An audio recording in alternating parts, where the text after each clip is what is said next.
Yes, I'll prepare for that. No. I'm going to bestride the stage. Okay. Hit me! Have you want to start? Yeah, start! Motivational speakers, don't you just love them? With their shiny suits and their shiny white teeth and shiny hair and shiny aphorisms and shiny quotes and little stories. And when you hear them, it hits you like a light bulb moment. You think, yes, that's on the money, that's absolutely true.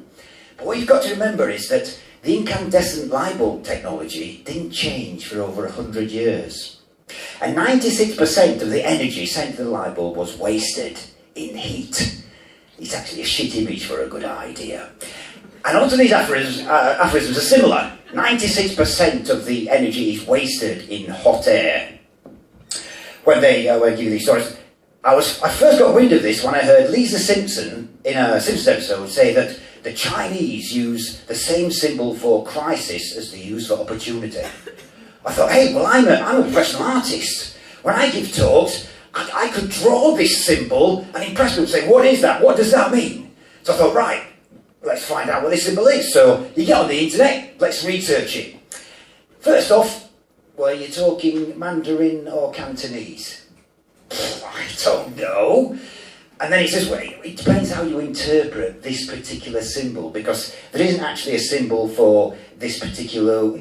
Oh, for goodness sake. Turns out there's no such symbol. You need a vivid imagination to be able to work that out. Another favourite story is the guy who's walking on the beach, right?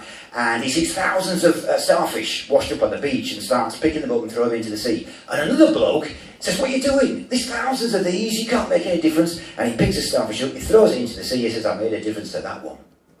But what he's forgetting is the evolutionary survival of these starfish. These starfish might be hopeless in the sea, and so, you know, they don't want, the starfish that are in the sea, they don't want their gene pool muddied by these idiots who can't even get back in the sea. And what about the animals that live off the starfish? That's their food that he's denied them.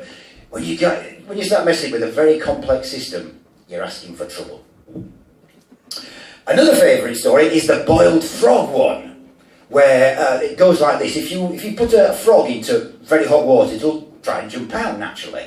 But if you put it into tepid water and slowly bring up the heat, it will stay in there until it's boiled to death. Now, even when I heard this story, I thought, that sounds a bit unlikely to me. Let's research it.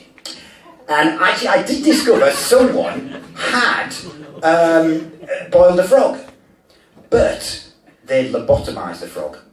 It had no brain. I thought, that doesn't count. It needs to be a healthy frog. And then, of course, there's this whole thing about, well, how long a time period are you leaving for when you heat up the water? Because if it's too quick, the frog's going to think, sorry dear, I'm out of it. If it's too long, the frog thinks, well, I'm in a saucepan, you know, I'm bored. I wouldn't, you know, my natural habitat. So again, the conclusion was, the story is false. Never happened. Another favourite story is the science one. The Americans spent over $1 million developing a ballpoint pen they could use in space, whereas the canny, frugal Russians used a pencil. Huh? Turns out both Americans and Russians started out using pencils. But the graphite tended to break off.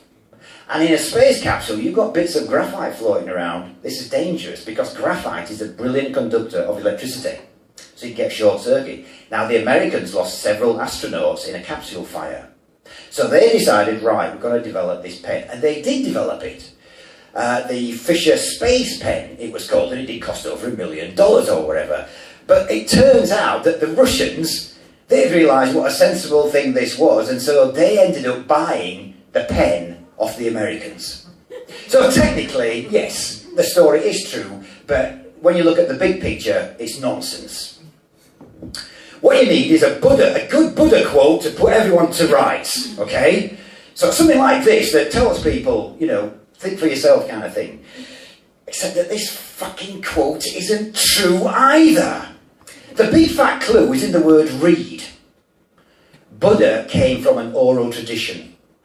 hardly anyone could read or write. So it's like me saying, you know, if you get this idea teleported from another dimension, it doesn't make any sense. So what we need to do when we hear these aphorisms and quotes is to have this Buddha-like contemplation of them.